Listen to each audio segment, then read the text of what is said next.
नमस्कार, मेधाज astro channel पे मेधाज परिवार एंड संस्कार में आप सबका बहुत बहुत स्वागत है।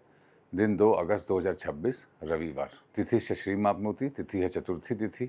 चतुर्थी तिथि रविवार के दिन, चतुर्थी तिथि चूँकि शनिदेव, इसका जो स्वभाव है वो शनिदेव के अनुसार है और जो पाक कर्म है वो चतुर्थी 4 संडे, मंडे, ट्यूसडे, वेडनेसडे बुध के अनुसार होता है और जो भोग कर्म है वो चंद्रमा जहाँ कुंडली में है उसके अनुसार होता है। ये हमने पाक कर्म और भोग कर्म जोड़ा है पिछले 2 वीडियो से, ठीक है। ऐसे ही हम लोग पंचांग की यात्रा में धीरे धीरे समझते समझते आगे बढ़ेंगे। चतुर्थी तिथि एम्प्टीनेस है, रिक्ता तिथि है और संडे के दिन बहुत पॉइजनस है। क्यों? क्योंकि शनिदेव सूर्यदेव के शत्रु हैं। शत्रु क्यों कहा जाता है? सूर्यदेव से सबसे फारदेस्ट, सबसे दूर हैं शनिदेव। दूर से बैठ के कंट्रोल बनाते हैं। सबसे छोटे हैं साइज में शनिदेव और सूर्यदेव से सबसे दूर हैं, तो दूर बैठ के कंट्रोल करते हैं। तो चतुर्थी तिथि रिक्ता है, अच्छी नहीं होती है, श्री प्राप्त करने में कष्ट होता है। हालांकि चतुर्थी तिथि में पैदा हुए लोग कष्टों का सामना करने के बाद में बहुत ही प्रख्यात, विद्वान और सफल हो जाते हैं। वारात आयुष्यवर्धनम, वार है रविवार। रविवार को तो मैं बेस्ट बोलता हूँ क्योंकि रविवार के दिन मैक्सिमम प्लैनेट्स सर्वार सिद्धि योग बनाते हैं। सबसे ज्यादा नक्षत्र हस्त, मूल, तीनों, उत्तरा, पुष्य और अश्विनी। तो पुष्य में तो गुरु भी हैं, सूर्य भी हैं। हो गया आपका सर्वार सिद्धि योग। गुरु और सूर्य ही सर्वार सिद्धि योग बना रहे हैं। गुरु पुष्य, रवि पुष्य। तो ये पंचांग में आपको कोई बहुत शुभ नहीं दिखेगा क्योंकि नक्षत्र पूर्वा भाद्रपद है, संडे को एवरेज है, मगर गुरु और सूर्य की वजह से, पुष्य नक्षत्र में होने की वजह से ये सर्वार सिद्धि योग बना रहे हैं। अब तिथि के स्वामी शनिदेव जो हैं वक्री हैं, जो स्वभाव है, इसलिए आपको आज अति परिश्रम द्वारा सफलता प्राप्त होने का योग है। अति परिश्रम याद रखिएगा, परंतु शुभता बनी रहेगी। कोई बहुत निराशा हाथ लगे ऐसा भी नहीं प्रतीत होता, ठीक है। वारात आयुष्यवर्धनम, वार है रविवार। रविवार बता ही दिया मैंने। अगर कोई प्लैनेट विशाखा, अनुराधा, ज्येष्ठा में हो तो वो खराब योग बनाता है, जो कि नहीं है। नक्षत्रार्थ हरते पापम, नक्षत्र है पूर्वा भाद्रपद। पूर्वा भाद्रपद नक्षत्र, देखिए पूर्वा भाद्रपद का यदि चौथा चरण हो तो ऐसे जातक को स्वयं महादेव समझना चाहिए। महादेव मतलब वो दूसरों के कष्ट हरते हैं। दिन में बहुत काम करेंगे, रात में सन्यासी हो जाएंगे। डुअलिटी होती है इन गुड सेंस। ऐसे लोग निष्काम भाव से कर्म करते हैं, उनको कीर्ति नहीं प्रदान होती। ज़्यादातर उनके परिवार वाले ही उन पे आश्रित होते हुए भी उनका विरोध करने का कोई मौका नहीं छोड़ते। मगर शुभता प्राप्त करने के लिए आज के दिन कर्म में रहेंगे तो भगवान शिव की कृपा होगी और शिव की कृपा होगी तो आपके समस्त पाप वैसे ही कट जाएंगे। निष्काम भाव से कर्म करना है। योगात रोग निवारणम, योग है अतिगंड योग। अतिगंड योग आर्द्रा नक्षत्र में होता है। आर्द्रा स्वयं भगवान शिव है। वाह क्या बात है।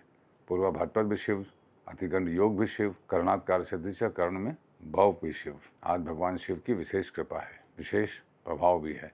देखिए भगवान शिव से मुझे याद आया, हम लोग के 18 पुराण होते हैं। तो 18 क्यों होते हैं? 6 ब्रह्मा जी के लिए, 6 विष्णु जी के लिए, 6 शिव जी के लिए, तो 18 पुराण हो गए। मैंने आपको बताया था राशि दृष्टि के बारे में, जिसमें बच्चों के बर्थ के बारे में बताया था, वो ध्यान से लिखिएगा और अपनी कुंडली का एक स्वयं से आप एक अपनी कुंडली की विवेचना स्वयं से लिख के करिए, जिसमें मैं बात करता हूँ। तो ये हो गया। अच्छा, अब हमने आरूढ़ की बात नहीं की बहुत दिनों से। आशा करता हूँ कि आरूढ़ आप जोड़ रहे होंगे।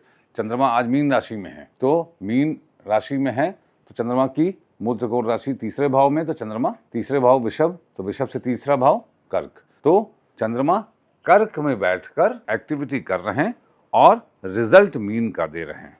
भाव कौन सा है? चंद्रमा गुरु की राशि में है, गुरुदेव कर्क में है, तो चंद्रमा से गुरु 5वें और यहाँ से 5वां हो वृश्चिक। जहां कुंडली में वृश्चिक राशि हो उस भाव में कर्क के चंद्र को समझिए। ये है आरूढ़ का मतलब। माय डियर फ्रेंड्स, आरूढ़ और बाधक पंचांग आप समझ लेंगे, आपको मजा आ जाएगा। आपकी कुंडली की असेसमेंट खुद ही हो जाएगी।